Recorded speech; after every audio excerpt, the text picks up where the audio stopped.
Napakasakit kay Christy nang malaman nga niya na ang kanyang anak ay hindi siya kinikilala. Masakit bilang isang ina na hindi niya malapitan ang kanyang anak. Nakikita na niya ito. Alam niya sa kanyang sarili na miss na nga niya ito at gustong-gusto niya niyang maiyakap. Ngunit ang kanyang anak ay malayo sa kanya dahil rin sa kagagawa ni Shaira. Kasi ni Shaira na wala na siyang magagawa sa isipan ni Jordan at sa puso ay walang ibang tinitibok nito at naiisip kundi ito lang si Christy. Hanggang ngayon, alam pa rin niya na si Jordan ay hanggang ngayon mahal na mahal pa rin itong si Christy. Kaya naman tanging alas na lang niya ay si Tori dahil inalagaan naman niya ito ng mabuti.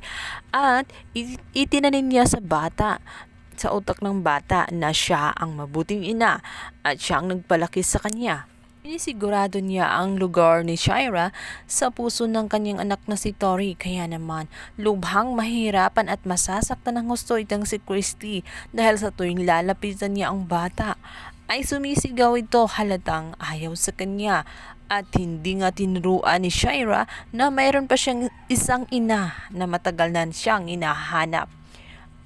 Katunayan kasi, nilalaso ni Shaira ang utak nitong si Tori kaya naman lumalayo ang loob ng bata sa kanya. Kabilang banda, kumikilos naman itong si Christy at ginawa niya ang abot ng kanyang makakaya nang makuha nga niya ang tiwala nitong si Tori hanggang sa tinatry na nga rin niya na isama itong si Tori sa bahay ng kanyang lola nang sa ganun makapagbanding nga ang mag-ina na totoo na itong ang si Christy at si Tori. Dito nga kaya tuloy ang lalapit ang loob nila sa isa't isa at hahayaan naman kaya ito ni Shaira na mawasak ang kanyang mundo at tuluyang makuha ni Christy ang matagal na niyang hinihiling at mabuo kaya ang kanyang pamilya. Ng ating pakaabangan sa lalong umiinit na tagpo ng asawa ko. Please subscribe my YouTube channel. Thank you!